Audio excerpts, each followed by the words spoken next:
পিছনে দেখছেন ঘন্টা ঘর, যেটা ওয়াচ টাওয়ার, একদম পিছনে দেখা যাচ্ছে। আর আমরা এখন চলেছি মেলের দিকে, সামনে ক্যাভেন্ডার্স।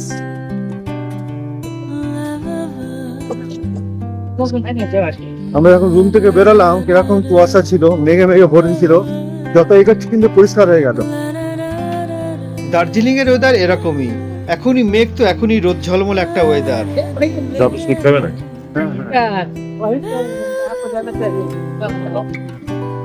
চলো ক্যাভেন্ডার্সের কাছে একটা বসে কোন খুব ভালো হয়। আমরা যখন রুম থেকে বেরালাম তখন বৃষ্টি পড়ছে, চারিদিকে মেঘে ভরে গেছে। এই যে ক্যাভেন্ডার্স কাছে বসেছে না, ওই চাটা হেভি, খুব ভালো লেগেছে। আর কিছুক্ষণ হাঁটার পরে দেখতে পাচ্ছি বৃষ্টিও বন্ধ হয়ে গেছে, আর মেঘও যেন কোথাও উধাও হয়ে গেছে। তো দার্জিলিং এর ওয়েদার এরকমই, আপনারা যারা আসেন তারা তো জানেনই। তো আমি বর্ষাকালটা দার্জিলিংটা কেমন লাগে একটু আজকে আপনাদের ঘুরে ঘুরে দেখাবো। বন্ধ তো ওই ফ্লাইং ভাবে যারা ঘোরে না, তবে বর্ষাকালটা কিন্তু পাহাড়ে আসাটা একটু অ্যাভয়েড করাটাই ভালো। এই দেখুন মেলে যাওয়ার রাস্তাটা আগে কিরকম দুপাশে পরপর দোকানে ভরে ছিল, আর এবারে আমি এসে দেখছি এখানে কিন্তু সুন্দরভাবে বসার কিন্তু জায়গা করে দেওয়া রয়েছে। দেখুন একদম পরপর জায়গা করা আছে ক্যাভেন্ডার্সের সামনে পর্যন্ত। আর ক্যাভেন্ডার্সের পথটাই কিন্তু রাস্তার পাশে যে আমরা এখানে যে ফাস্ট ফুডের দোকানগুলো পেতাম, মানে ধরুন মোমো বা চাউমিনের, সেগুলো কিন্তু সব তুলে দিয়েছে। সেখানে একদম কিন্তু রাস্তাতে হাঁটা চলাচলের জন্য কিন্তু একটা পরিষ্কার জায়গা করে দিয়েছে। দেখুন আপনারা দেখলেই বুঝতে পারবেন, খুব সুন্দর কিন্তু এখানে একটা বসার জায়গা। আর সামনে দেখতে পাচ্ছেন এই হচ্ছে ক্যাভেন্ডার্স, এইদিকে রয়েছে মহাকাল যে রেস্টুরেন্ট। আর এই সামনে আমরা ফেলে এলাম, যেখান থেকে আপনারা কিন্তু প্রচুর গাড়ি স্ট্যান্ড রয়েছে, এখান থেকে আমরা গাড়ি বুক করে বিভিন্ন জায়গায় সাইট সিন করতে যেতে পারবেন।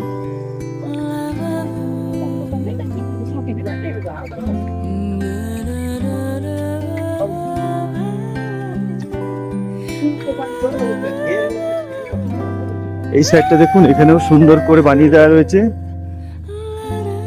Gorkhas Tenzing Norgay 1986 Edmund Hillary and Tenzing Norgay যে প্রথম পর্বতারোহণ করেছিলেন, এভারেস্ট জয় করেছিলেন, তাদের কিন্তু একটা সুন্দরভাবে এখানে স্মৃতি হিসেবে বানিয়ে রাখা হয়েছে একটা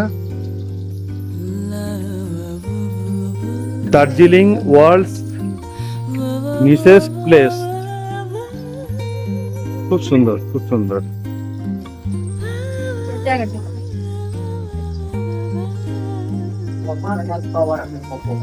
এই যে মেলের রাস্তাটা চলে এসছে, আমরা মেল রোড কিছুটা এগিয়ে গেলে কিন্তু মেলে পৌঁছে যাব।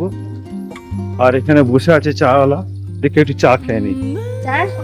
अंकल चाय कितना का? 10 रुपया। 20 25 चाय 20 rupees. yeah biscuit 5 rupees 10 rupees कुछ चाय नहीं ना है? जो शादी 2 को चाय दीजिए। 20 টাকা করে চা, লিকার চা।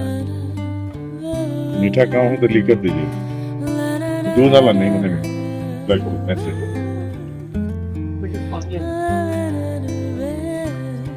बिस्कुट दें 5 টাকা 2 টিকিট। ये अपना দিন।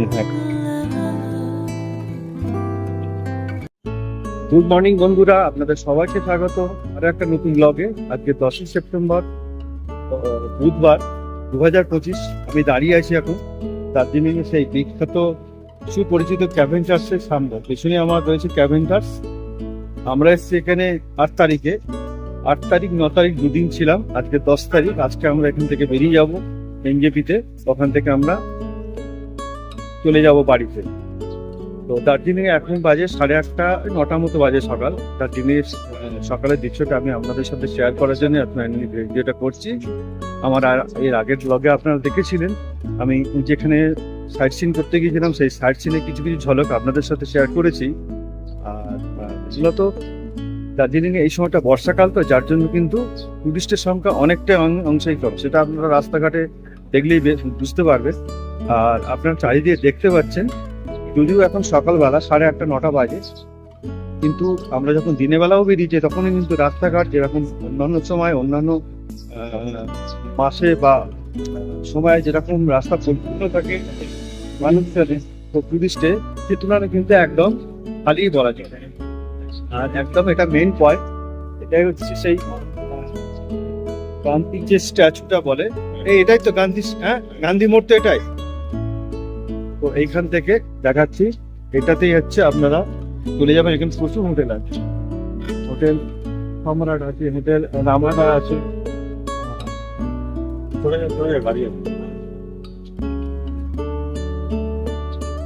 এই পাশে রয়েছে একদম ট্যাক্সি স্ট্যান্ড। আমি দেখাচ্ছি আপনাদেরকে একটু। নাম পেলে তোমার ওখান থেকে নাম পেলে বাজেট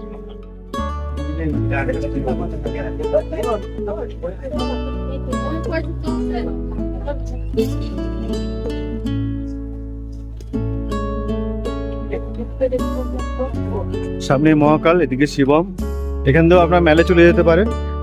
আর জাস্ট উল্টো দিকে এই রাস্তার নিচে নেমে গেছে, এটা হচ্ছে চকবাজারে যাওয়ার রাস্তা।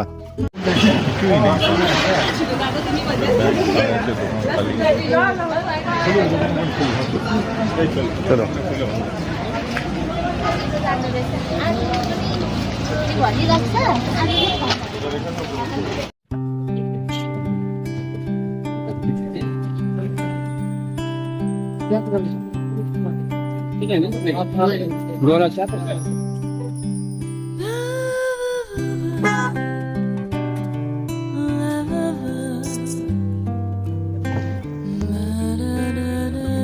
আর এটা দেখছেন সেই ওয়াচ টাওয়ার বা ঘড়িঘর, যে ওয়াচ টাওয়ারটাতে কিন্তু বেশ কিছু সিনেমার শুটিংও হয়ে গেছে।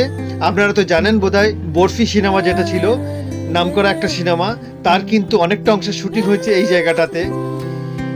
আর এই ওয়াচ টাওয়ারটার নিচে কিন্তু অনেক দোকান হয়ে গেছে, স্টল হয়ে গেছে দেখতে পাচ্ছেন, যেগুলো এখন বন্ধ রয়েছে। এগুলো ওই 10:30 11টার সময় খুলতে শুরু করবে। এখন যেহেতু 9টা মতো বাজে সকাল, আর যেহেতু বর্ষাকাল, মাঝে মাঝে বৃষ্টি হচ্ছে, তাই চারিদিকে স্যাঁতস্যাঁতে ভিজে একটা ওয়েদার। দেখলেই বুঝতে পারছেন রাস্তাঘাটও কিন্তু ভিজে। তবে হ্যাঁ, দার্জিলিং ওয়েদার, এখনই বৃষ্টি হচ্ছে, এখনই কিন্তু আবার বৃষ্টি থেমে যায়, আবার রোদের দেখাও মিলতে পারে। তবে আমি মনে করি বর্ষাকালটাতে পাহাড়কে অ্যাভয়েড করা উচিত, পাহাড়ে না আসাটাই ভালো। কারণ যখন তখন কিন্তু ল্যান্ডস্লাইড হতে পারে বা পাহাড়ে ধস নামতে পারে। কন্টিনিউ বৃষ্টি হওয়াতে কি হয়, পাহাড়ের গাগুলো খুব নরম হয়ে যায়, যার ফলে কিন্তু যখন তখন ধস নেমে একটা রাস্তাঘাট বন্ধ হয়ে যেতে পারে। সেই কারণেই কিন্তু বর্ষাকালটা, যে 3 মাস বর্ষাকাল, এই 3 মাস বর্ষাকালটা বাদ দিয়ে কিন্তু অন্যান্য সময়গুলোতে পাহাড়ে আসা যেতেই পারে। তো বন্ধুরা, ভিডিওটা তাহলে আমি আজকে এখানেই শেষ করব, আর বেশি বাড়াচ্ছি না। শেষ করার আগে আমি প্রত্যেকবারে আপনাদেরকে যে কথাটা মনে করিয়ে দিই, আরও একবার মনে করিয়ে দেব। ভিডিওটা দেখে যদি আপনাদের ভালো লাগে তাহলে প্লিজ একটা লাইক, কমেন্ট, শেয়ার করে দেবেন। আর আপনারা যারা আমার চ্যানেলে নতুন, তাদেরকে বলবো চ্যানেলটা সাবস্ক্রাইব করবেন। সাবস্ক্রাইব করার সময় কিন্তু পাশে থাকা ঘন্টিটা অবশ্যই বাজিয়ে দেবেন। দেখা হচ্ছে আবার খুব শীঘ্রই নতুন একটা জায়গাতে, নতুন একটা ভিডিওতে। ততক্ষণে আপনারা সবাই ভালো থাকবেন, সুস্থ থাকবেন, আর দেখতে থাকুন আমার চ্যানেল আমার পাশে থেকে। আপনাদের সবাইকে অনেক অনেক ধন্যবাদ।